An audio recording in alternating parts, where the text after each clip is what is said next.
شعبان المعظم کے آخر میں ہمارے آقا و مولا صلی اللہ علیہ وآلہ وسلم ایک خطبہ ارشاد فرماتے ہیں۔ رمضان میں اس لیے پیش کیا جا رہا ہے کہ اس کا تعلق رمضان المبارک سے ہے، اور پھر مسلمان جو ہے وہ اس مہینے میں اللہ کی بارگاہ کی طرف کثرت سے رجوع کرتے ہیں۔ بحیثیت مسلم امہ مسجدیں ہمیشہ ایسے ہی آباد رہنی چاہیے۔ ہم سب مل کر چلیں، آہستہ آہستہ اگر یہ کام کریں گے تو انشاءاللہ آنے والی نسلیں جو ہے وہ بہتر ہو جائیں گی۔ اس خطبے کے کچھ مندرجات ہیں۔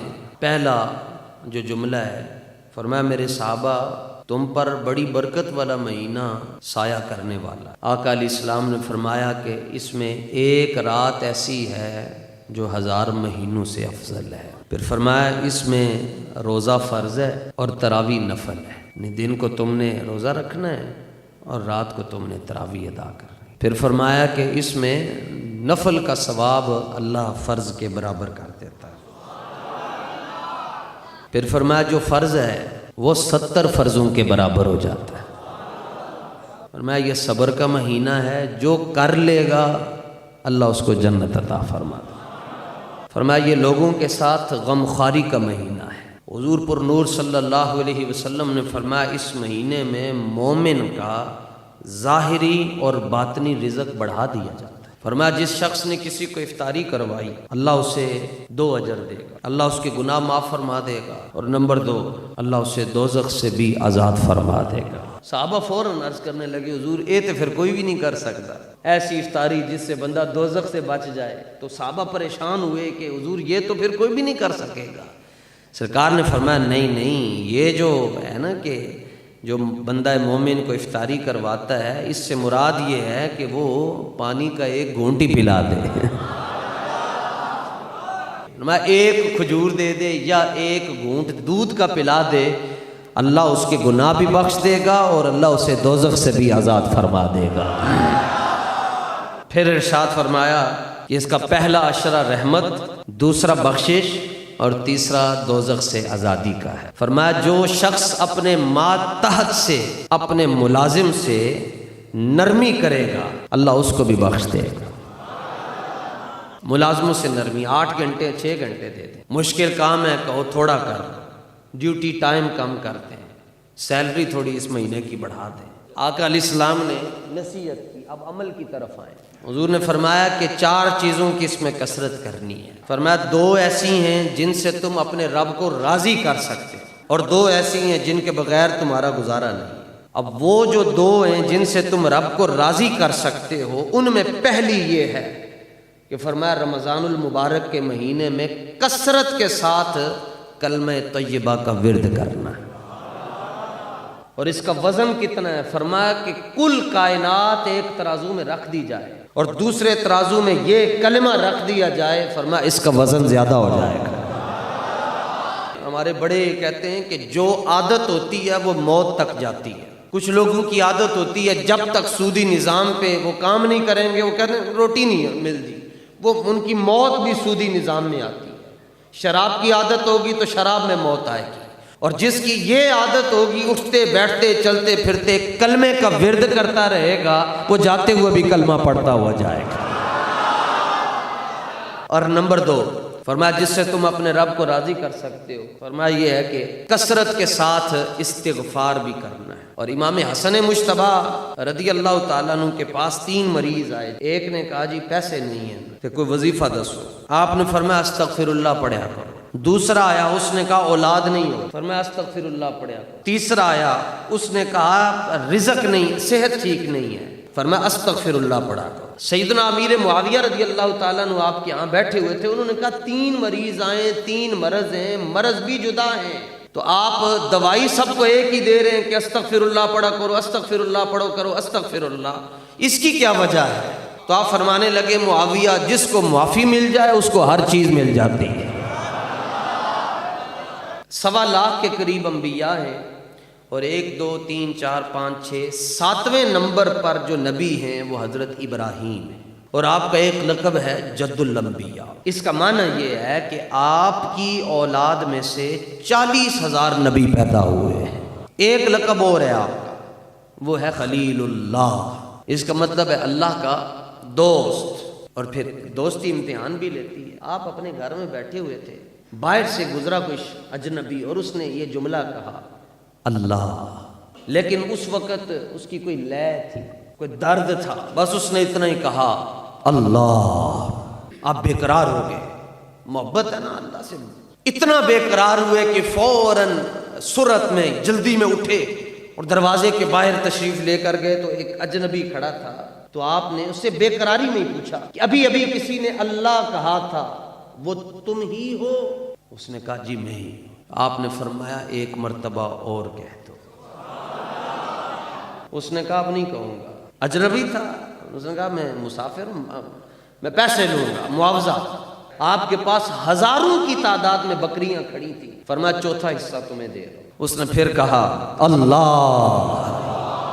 جب اس نے دوبارہ کہا نا اللہ، تو جو آپ کی بے قراری تھی اس میں کمی نہ آئی۔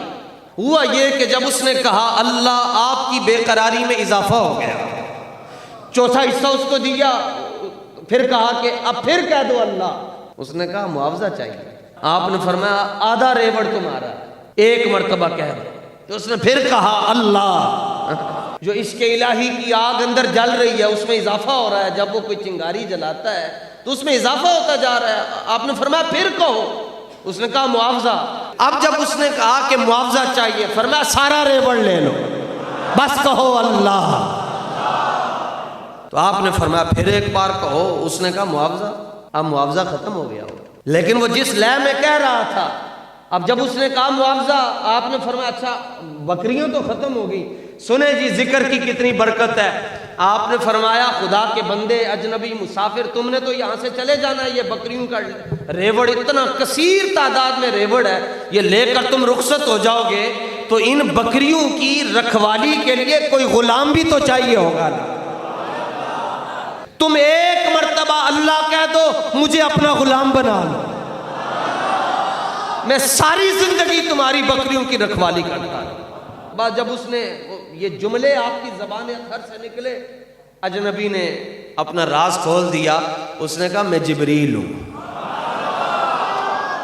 رب نے بھیجا تھا کہ ابراہیم کو ہم نے اپنا دوست کہا ہے، جاؤ ہاں ذرا تھوڑا سا امتحان تو لے کر آؤ۔ اس نے کہا میں بھی آپ کا خادم، بکریاں بھی آپ کی، ریوڑ بھی آپ کا، بس یہ میں ایک چھوٹے سے امتحان کے لیے آیا تھا۔ پھر اللہ کیا فرماتا ہے وَإِذِ ابْتَلَىٰ إِبْرَاهِيمَ رَبُّهُ بِكَلِمَاتٍ فَأَتَمَّهُنَّ، فرمایا ہم نے ابراہیم سے جو امتحان لیا، ابراہیم ہر امتحان میں کامیاب ہوا۔ نبی پاک صلی اللہ علیہ وآلہ وسلم نے فرمایا کہ کثرت کے ساتھ تم اللہ کا ذکر کرو۔ حضور اپنے رب کا ذکر کیسے کرتے ہو؟ حتی تتورت قدمہ، حضور اتنا یاد کرتے ہیں اپنے رب کو، اتنا یاد کرتے ہیں، اتنا کہ آپ کی مبارک ایڑیوں پر ورم آ جاتا ہے اور اللہ قرآن نازل کر دیتا ہے۔ رب فرماتا ہے طٰہٰ، اے حسین کجلے والے،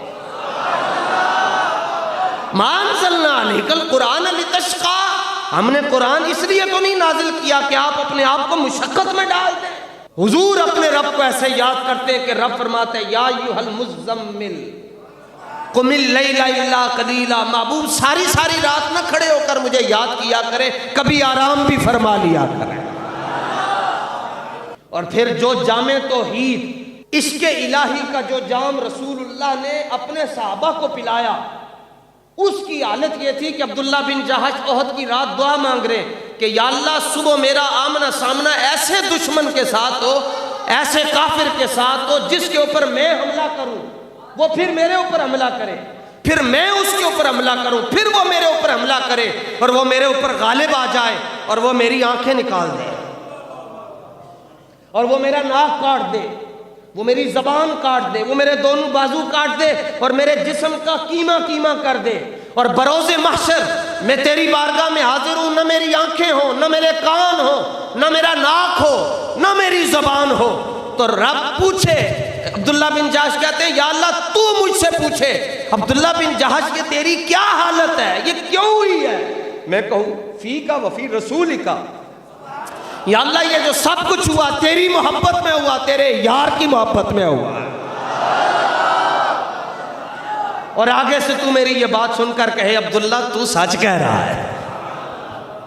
بلکہ فرمایا کہ جب تم اللہ کا ذکر کرو تو اس طرح کرو کہ دنیا تمہیں پاگل کہہ دے. فرمایا یہ دو چیزیں ہیں جن سے تم رب کو راضی کر سکتے ہو. عمر بن عبدالعزیز رضی اللہ تعالیٰ عنہ اہل سنت کے ہاں آپ خلیفہ راشد ہیں. آپ نے اعلان کیا مسجد میں کہ حضور کا دین تخت پر آنا چاہیے. مسجد سے نکلے بازار میں حضور کا دین تخت پر آ چکا ہوا. فرمایا جڑے جڑے لوگوں نے پیسے کمائے شرافت نال دے دیو، نہیں تے آ رہے ہیں.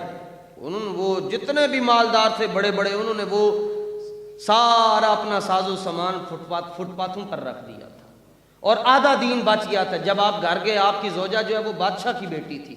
آپ گھر گئے فرمایا ہاں کیا چاہیے؟ دین چاہیے. اس نے کہا دین چاہیے. فرمایا جتنا سونا اللہ کے راستے میں خرچ کر. پھر اگر آج حضور کا دین تخت پر ہوتا تو فلسطین کے اندر مسلمانوں کی بیٹیاں بھوکی تو نہ مرتی، بچے ریت تو نہ کھاتے. تو دین تخت پر نہیں ہے لیکن آئے گا ضرور انشاءاللہ. عمر بن عبدالعزیز آپ سارا دن کام کاج کر کے رات کو گھر تشریف لاتے. کنیز تھی، بڑی محنتی خاتون تھی، پورے گھر کا اس نے کام مال کو سنبھالا ہوا تھا. تو سارا دن آپ نے کام کاج کرنا اور وہ بھی سارا دن خدمت کرتی رہتی. مہمان آ رہے ہیں جا رہے ہیں جناب.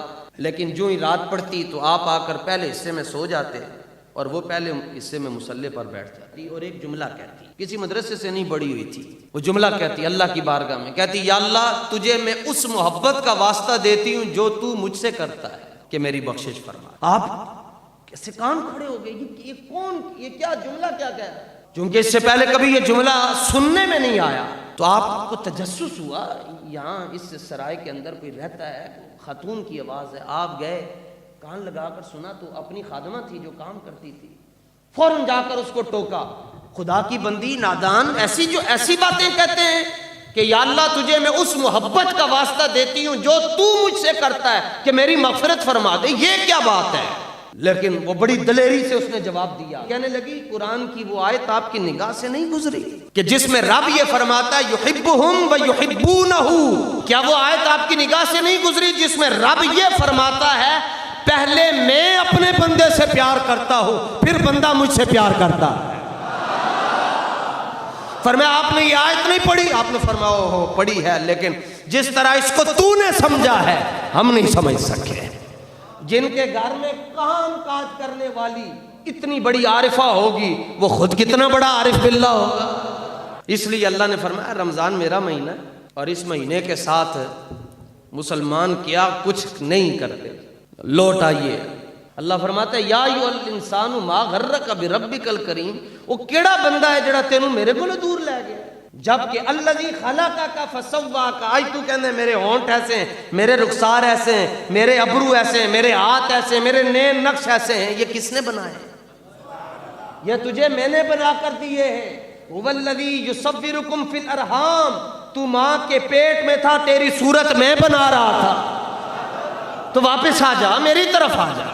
فرمایا جو میری طرف ایک بالشت بڑھ کر آتا ہے فرمایا میری رحمت 10 بالشت بڑھ کر اس کا استقبال کرتی ہے. میرا بندہ آ جائے، میرا بندہ ہے آ جائے. صبح کا بھولا ہوا شام کو واپس آ جائے تو اسے بھولا ہوا نہیں کہتے. قرآن پاک پڑھے اللہ فرماتا ہے ففروا الی اللہ. اللہ کی طرف بھاگ کر. اور ہم کیا کرتے ہیں؟ ہم اللہ کی طرف سے بھاگ کر باہر جاتے. 8 تراویح ہوئی دوڑ لا کے، جمعہ ہوا 2 فرض ہوئے دوڑ لا کے، نماز ہوئی دوڑ لا کے. بڑی مشکل نہ لائے سن جی تے حاضری لوا چھڈی. جمعے والے دن بھی ہم حاضری لوا چھڈی. نہ انج حاضریاں نہیں لگدیاں.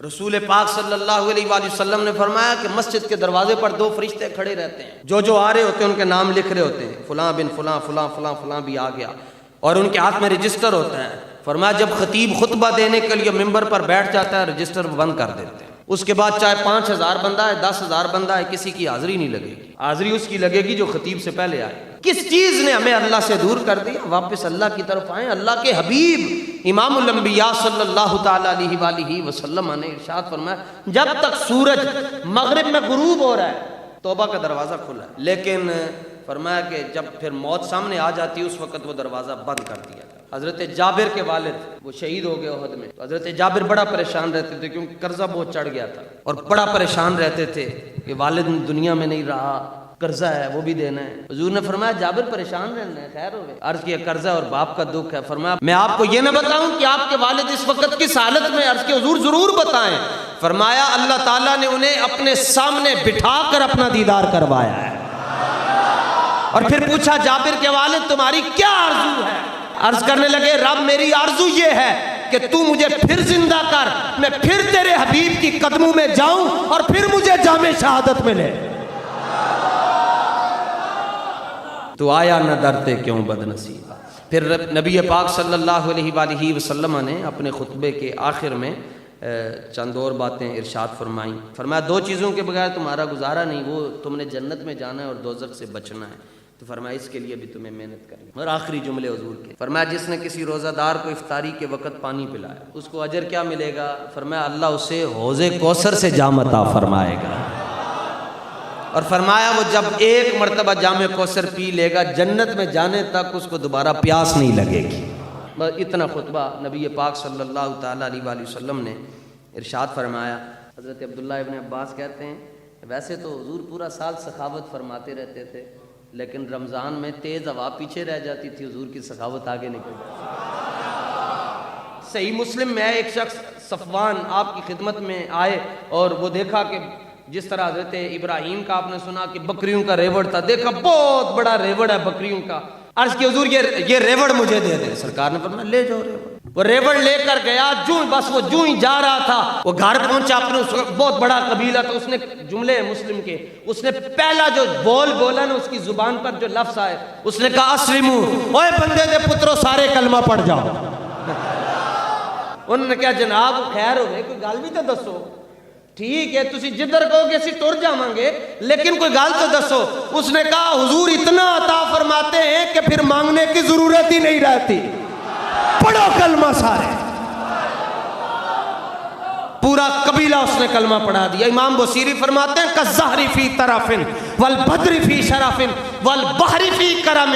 امام بصیری آپ فرماتے ہیں جس طرح نمکین سمندر کی یہ خاصیت ہے کہ وہ غوطہ زن ہونے والے کو قیمتی موتی دیتا ہے. فرمایا حضور سخاوت کے ایسے سمندر ہیں کہ رسول پاک کی بارگاہ میں اگر ابو قحافہ کا بیٹا آتا ہے تو مصطفیٰ صدیق اکبر بنا دیتے ہیں. اگر خطاب کا بیٹا جو 6 اونٹ نہیں سنبھال سکتا اس پر مصطفیٰ کی نگاہ سخاوت پڑتی ہے, وہ 36 لاکھ مربع میل کا حکمران بن جاتا ہے.